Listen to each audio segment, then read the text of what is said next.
Muling nagbabalik po si Ash Rams nga pala para mag-solo RG ulit, and for today's video mag-core export naman ako. Mukhang solido din lineup ng kalaban kaya balagbagan talaga ito mga lods. Ang galing! Ang galing! Tas dito wala nang intro pinulbos ko na kagad mga kalaban, naka double kill pa nga.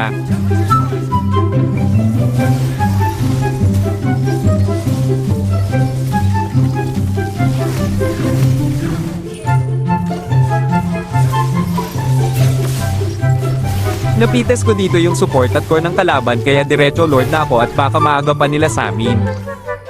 Di ko napansin andan pala Vex Ana kaya mabuti na lang malupit mag-retro idol nyo na si Xboard.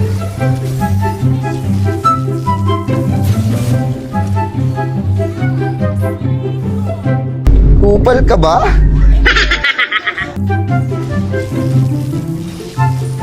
Nag-ulti na ko dyan, walang nagawa yung damage ko, grabe kasi yung sanib ng anghel akala ko katapusan ko na. Akala ata nung alpha mapapatay niya ako pero di niya alam mas malakas ako sa kanya kahit magtawag pa siya ng anghela niya, hahaha.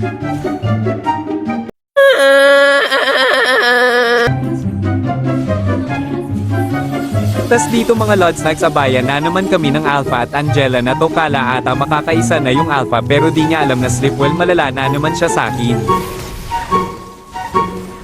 Huwag kayo iiyak. Akala ata nung Alpha tapos na pagtutuos namin, totoo mga lods, siya talaga trip ko for today's video natin kaya pinatulog ko na naman ulit si Idol, hahaha.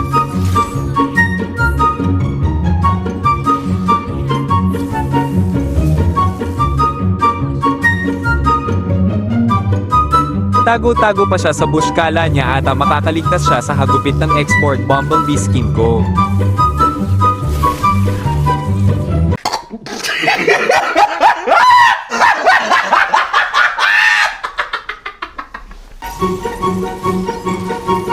Pagkuha namin ng Lord, nag-clash pala sila pagkatapos, tas di ko napansin na mapipitas mga kasama ko.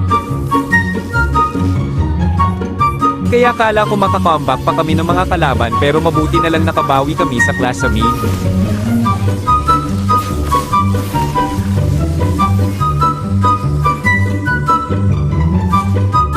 Tatakas pa sana yung iba, buti naka triple kill pa ako bago ako mapites ng Brody.